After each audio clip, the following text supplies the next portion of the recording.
Yes दोस्तों, कभी आपने आज तक ये सोचा है कि भाई ऐसा क्या कारण है कि भाई एक बुद्धिमान व्यक्ति होने के बावजूद भी कुछ स्टूडेंट ऐसे होते हैं जो केवल 90 मार्क्स नहीं ला पाते हैं। जी हाँ, 90 नंबर। कौन सी बड़ी बात है 150 में से 90 नंबर लेकर आना? जी हाँ, 60% केवल 90 नंबर लेकर आना कोई बहुत बड़ी बात नहीं है। यदि आपने ग्रेजुएशन किया है या आपने भाई 12th भी किया है तो भाई क्या आप सीटेट में 90 मार्क्स नहीं ला सकते हैं?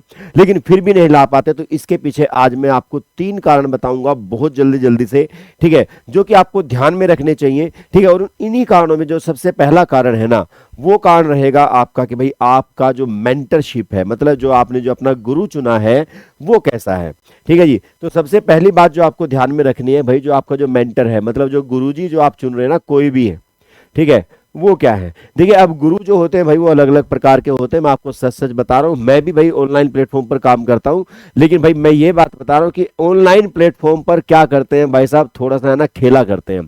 खेला कैसे करते हैं कि भाई साहब ये ऐसे ऐसे क्वेश्चन आपको दिए जाते हैं जो आपके लिए इजी होते हैं, लेकिन आप जब इजी क्वेश्चन की तैयारी करके जाते हैं, आप भाई पूरे 6 महीने के लिए तैयारी करते हैं, लेकिन जब आप एग्जाम में जाते हैं ना, तब आपको क्वेश्चंस का लेवल कुछ और ही मिलता है। बोलो हाँ या ना, है ना? तो भाई जब आप पाते हैं वहां पर कि यार यहाँ पर जो प्रश्न है वो कुछ और आ रहा है, वहां पर जो सर जी करा रहे थे वो भाई साहब 2011 वाले लेवल के करवा रहे थे, तो वो आपके लिए इजी थे, वो आपने रिपीटेड तरीके से किए थे, आपने उस लेवल की तैयारी की ही नहीं। वो जानबूझकर आपको बांधे रखने के लिए, आपको अटैच रखने के लिए, क्योंकि भाई उनकी संख्या बढ़ती है, ठीक है, उसके चक्कर में क्या करते हैं वो जानबूझकर इजी क्वेश्चंस की तैयारी करवाते रहते हैं, और आपको ये लगता है कि अरे वाह भाई मास्टर जी जो समझाते हैं मुझे सारा समझ में आता है ना, बड़ी अच्छी अच्छी कहानियां सुनाते हैं, बड़े अच्छे अच्छे चुटकुले सुनाते हैं, बड़े ही अच्छे तरीके से कार्य करवाते हैं। तो भाई साहब ऐसे मास्टर जी तो मिलेंगे नहीं। यही हमारे परम श्रद्धेय गुरुजी हैं, और यही गुरुजी जो होते हैं भाई साहब द वेरी फर्स्ट स्टेप, जो सबसे पहला कारण बनता है आपकी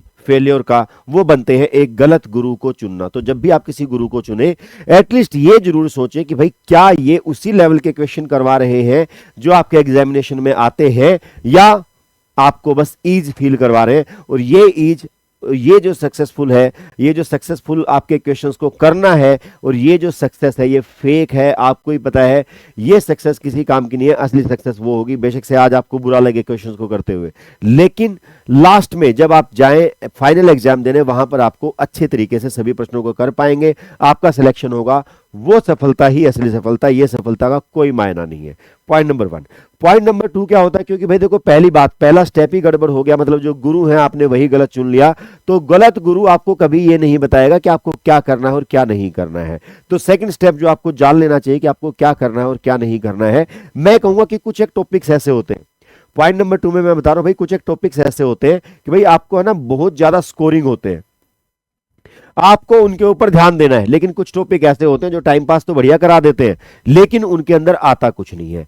फॉर एग्जांपल मैं कहूंगा लर्निंग के अंदर भाई साहब आपको थोर्नडाइक मिल जाएंगे, पेवलो मिल जाएंगे, भाई कुत्ते बिल्ली वाले, ठीक है, वो आपके भाई मजे तो जरूर दिलवा देंगे, लेकिन आप ध्यान से देखना सीटेट में एक भी क्वेश्चन नहीं बनता इनमें से, ठीक है। क्यों नहीं बनता? क्योंकि बिहेवियरिज्म खत्म हो चुका है, बिहेवियरिज्म एक्सटिंक्ट हो चुका है, बिहेवियरिज्म को कोई पूछ ही नहीं रहा है।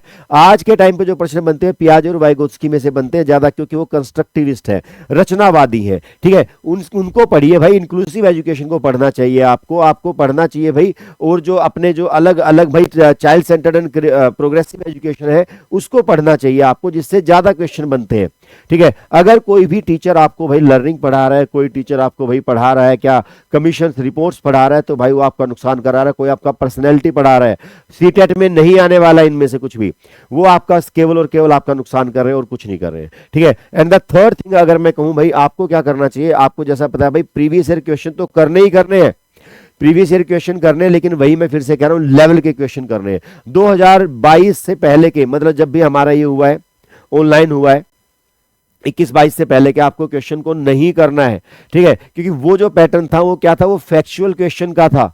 आप क्या करते हैं, उठा के खड़े हो जाते हैं, भाई साहब कहां के पेपर 2011-13 वाले पेपर उठाना शुरू कर देते हैं, यहां तक आते आते दम टूट जाते हैं। आपके जहां से हुए ना शुरू, क्या ऑनलाइन पेपर, बहुत सारे पेपर हैं भाई ऑनलाइन में हुए, अप्रोक्सीमेटली 50 के लगभग पेपर आज हमारे पास मौजूद होते हैं। पेपर 1 पेपर 2 सब की सीडीपी कर मारो, सब कुछ, मतलब कुछ भी मत छोड़ो भाई। जब आप इतने सारे प्रश्न कर लेते हैं ना, अपने आप एक अंडरस्टैंडिंग बनती है। सभी को बताए पीवाईक्यू करने, लेकिन कहां से करने, कितने करने, क्यों करने हैं, वो आपको पता चलेगा कहां से। भाई पीवाईक्यूज तो करें, लेकिन वो पीवाईक्यूज करें जो आपके बनते हैं कॉन्सेप्चुअल, और कॉन्सेप्चुअल बनने शुरू हुए हैं जब से हमारा स्टार्ट हुआ है, क्या, जब से हमने स्टार्ट किया है अपना ऑनलाइन वाला, है ना, ऑनलाइन वाला वहां से स्टार्ट करेंगे। और जो ऑफलाइन के अभी जो 2 पेपर हुए उनको भी जरूर करें, ठीक है। और मैं ये कहूंगा कि अभी लास्ट टाइम है, अपनी अप्रोच को बदलना जरूरी है, अपने अंदर एक कॉन्फिडेंस लाना जरूरी है, ये समझना जरूरी है कि हम एग्जाम को क्वालिफाई कर सकते हैं। ये जो डर है ना दोस्तों, ये डर सबसे बुरी चीज है। ये डर ही है जो आदमी को मारता है ना। सुना होगा ना गब्बर सिंह का डायलॉग भी, जो डर गया समझो मर गया। डरना नहीं है, इससे आसान पेपर दुनिया में कोई नहीं है। और सीटेट को भी अगर कोई क्वालिफाई नहीं कर पा रहा तो भाई साहब गहरी चिंता की बात है। कहीं ना कहीं एक होती है भाई बुद्धि, और एक होती है आपकी सोच। आपकी सोच में कहीं ना कहीं प्रॉब्लम है, आपको वो बदलनी पड़ेगी, अप्रोच को बदलना पड़ेगा, और तब जाके आप इसको बहुत बहुत ही बेहतरीन तरीके से, अच्छे तरीके से इसको आप क्या कर सकते हैं, क्वालिफाई कर सकते हैं।